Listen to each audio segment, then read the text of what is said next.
I think it's escalating tension, which is in a way a result of the operation devastated barbarian attack of October 7 carried out by the Hamas, who is connected in some way to the what we call the axis of rogue states led by Iran, including Syria, Hezbollah, Hamas, the Houthis in Yemen, and some militias in Iraq and Syria.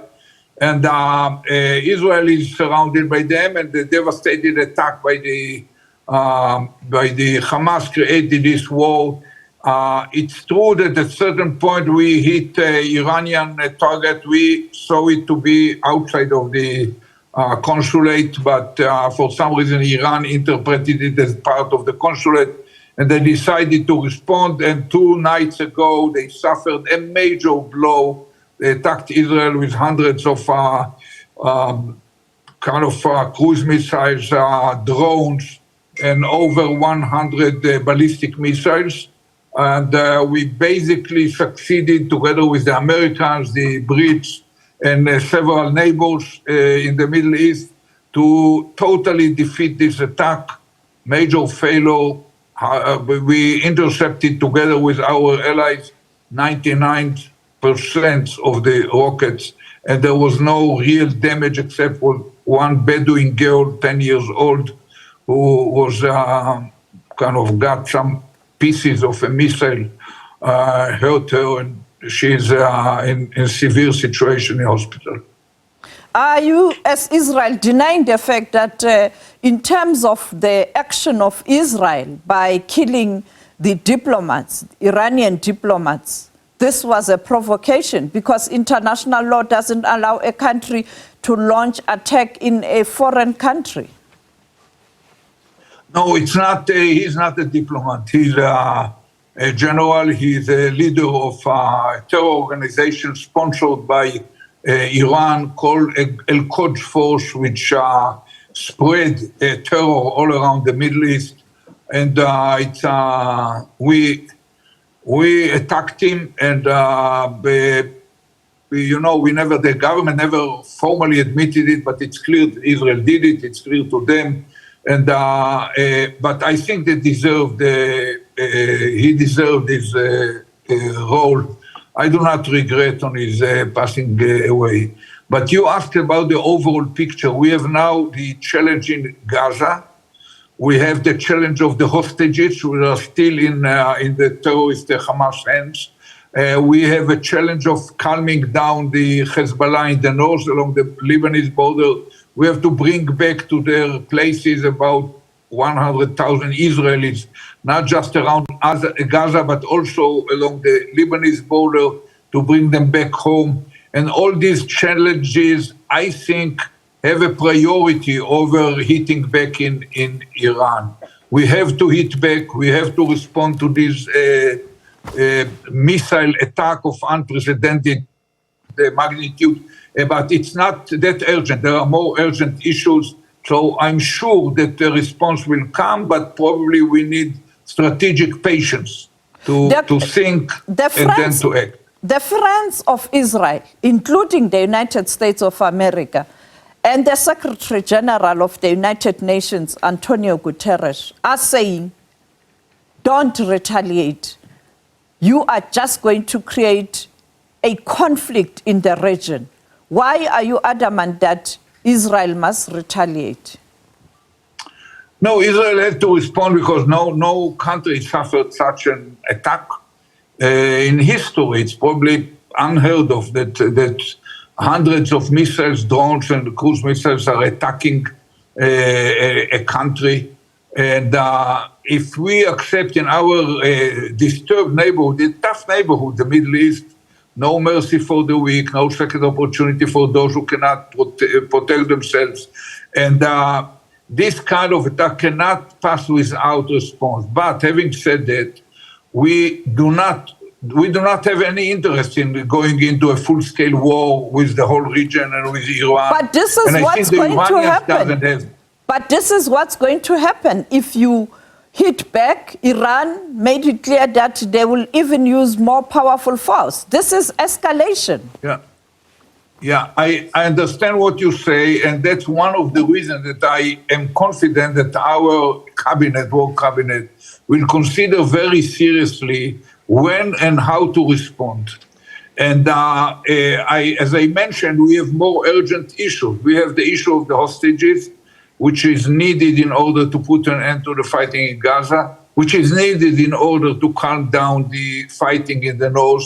And if we can deal with those, the situation with Iran will be simpler, and the risk of deteriorating into a full-scale war will be minimized.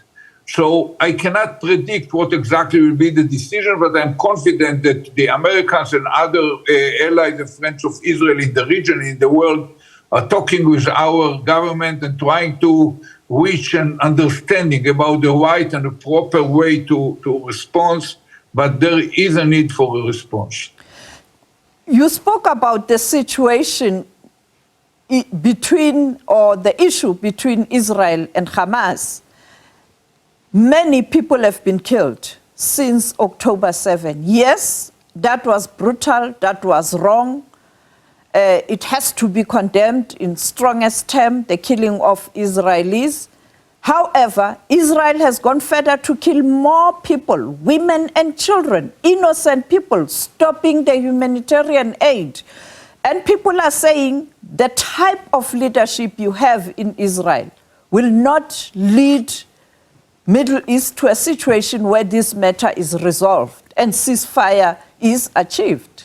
You know, I think that no one is happy to see people who are not involved in fighting being buried as a result of the clash.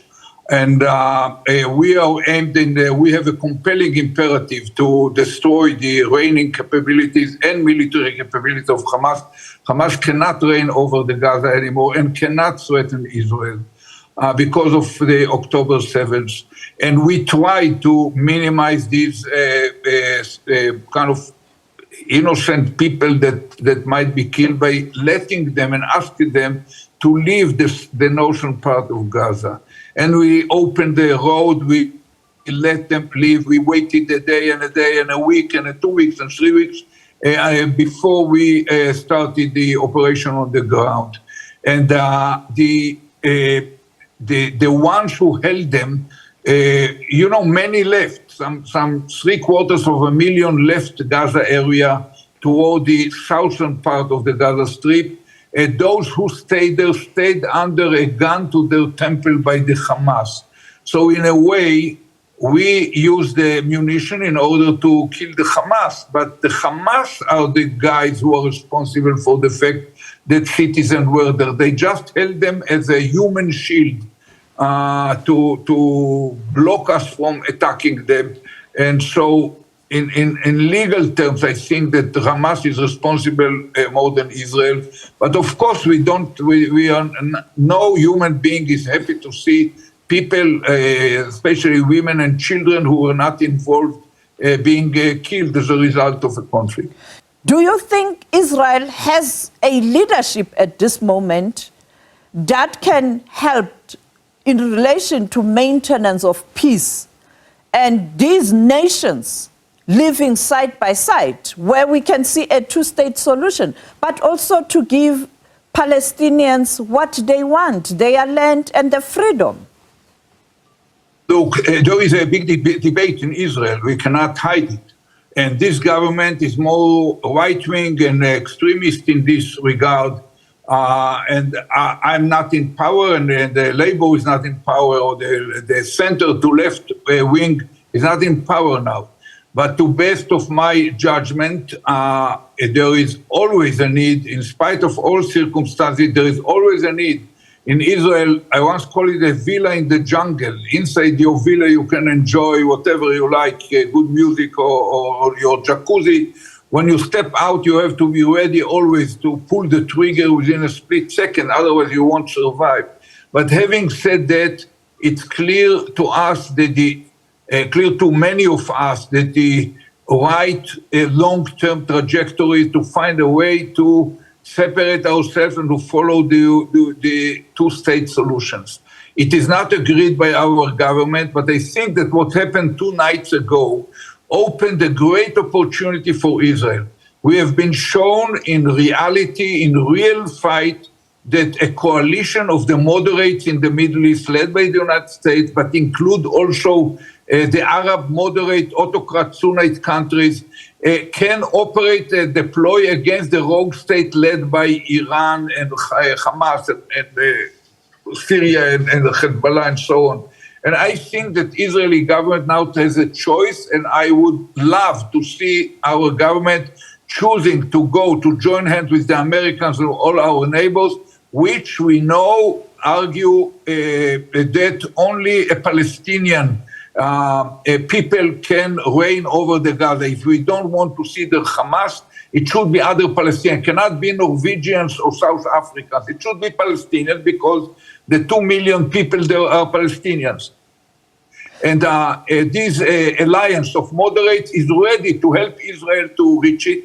And you know, I'm probably harshest critics of Netanyahu in our public arena.